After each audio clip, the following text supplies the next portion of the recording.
ஓம் சக்தி. உலகமெல்லாம் சக்தி நெறி ஓங்க வேண்டும். ஒவ்வொருவர் மனக்குறையும் நீங்க வேண்டும். எனக்கு சிறு வயதிலிருந்தே காது வலி, காதில் சீழ்வடிதல் இருந்து தொல்லை கொடுத்து வந்தது. எத்தனையோ மருத்துவர்களை பார்த்தும் மருத்துவமனைகள் சென்றும் குணமாகவில்லை. திருவாரூர் காரைக்கால் டாக்டரிடம் காட்டியபோது காதில் ஓட்டை இருக்கிறது, சென்னை சென்று அறுவை சிகிச்சை செய்து கொள் என்றே கூறினார்கள். நான் பிறந்த ஊர் காரைக்கால், நடுத்தர குடும்பம். என் கணவர் ஒரு ஜவுளிக் கடையில் வேலை பார்த்து வருகிறார். அறுவை சிகிச்சைக்கு 1.5 லட்சம் செலவாகும் என்றனர். சென்னை செல்லும் முன்பு இங்கு வந்து செல் என்று டாக்டர் சொல்லியிருந்தார். அறுவை சிகிச்சை செய்ய நாளும் குறித்தாயிற்று. அதற்கு முந்திய நாள் எங்கள் திருவாரூர் சக்தி பீடத்தில் ஆன்மீக ஜோதி ஏற்றினார்கள். மறுநாள் எங்கள் வீட்டிற்கு ஜோதியை அழைத்தோம். அந்த ஜோதி எண்ணெயை மூல மந்திரமும் 108 மந்திரமும் சொல்லி எனது காதில் வெளியே தடவினேன். டாக்டர் சொல்லியது போல சென்னை செல்லும் முன்பு அவரிடம் சென்று காட்டினேன்.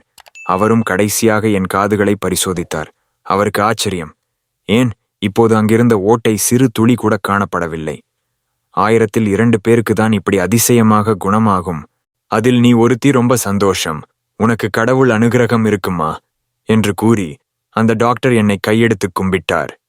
ஆன்மீக ஜோதி எண்ணெய்க்கும் மகிமை உண்டு என்பதை உணர்ந்தேன். அம்மாவுக்கு கோடானு கோடி நன்றி. ஓம் சக்தி.